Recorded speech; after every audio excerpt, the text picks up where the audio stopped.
Hundreds of millions of people around the world depend on potatoes to survive. Where hunger and poverty are greatest, the honest potato is the most important crop after rice, wheat and maize. It's the world's number 4 food crop. Potato output has doubled in the past 15 years, mainly because of growing demand from city dwellers for frozen and dried potato chips and snacks. Our global appetite for potatoes is expected to double again by 2020.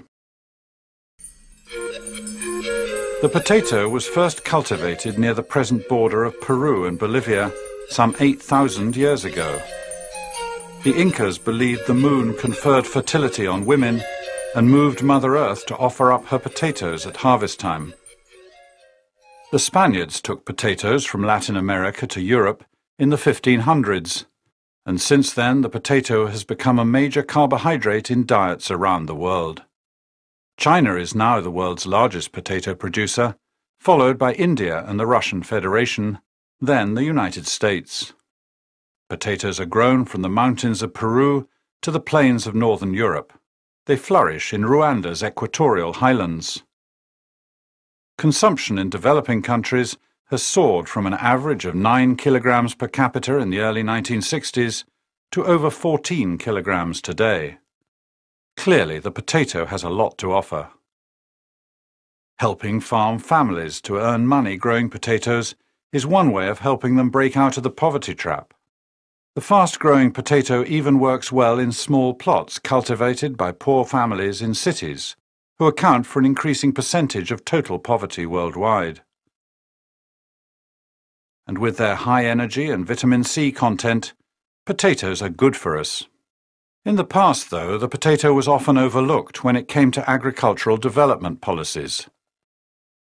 The United Nations International Year of the Potato, 2008, is focusing global attention on the key role of the potato, and agriculture generally, in fighting hunger and poverty. The International Year is being used to raise awareness about the contribution potatoes can make to achieving the Millennium Development Goals, especially Goal number 1, to reduce by half the proportion of people living in extreme poverty and hunger. The International Year also stresses the special relationship that exists between women and potatoes. Around the world, rural women are vital to the conservation, planting, harvesting and marketing of potatoes. Traditionally, women in developing countries provide most of the labour for potato production. Extending the benefits of potato will mean taking action to improve farmers' access to planting material, credit and technical training. The International Year is also promoting a shift to farming systems that use clean, reliable seed potato to reduce the need for hazardous chemicals. The raw material for new varieties of potato will come from potato genetic resources developed over millennia, including thousands of Andean varieties.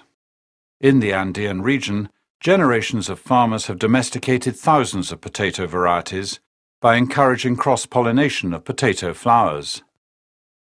Farmers there still cultivate up to 50 varieties. Andean women have a unique fund of knowledge and skills in domesticating wild potatoes and adapting new varieties. The history of the potato reminds us of the need to maintain genetic diversity in staple crops. In the 19th century, Ireland was heavily reliant on only a few varieties of potato. As many as 1 million people starved to death when a devastating disease called late blight destroyed the potato crop of 1845-46. Today, the potato is included under the International Treaty on Plant Genetic Resources for Food and Agriculture, which entered into force in 2004 to conserve crop plant diversity and assure a fair sharing of the benefits. FAO and the United Nations General Assembly adopted the proposal of Peru to focus world attention on the importance of the potato on the front line against world hunger and poverty. The aim is to engage everyone, from farmers to scientists and government policymakers, in promoting the production, consumption and trade of a truly global crop.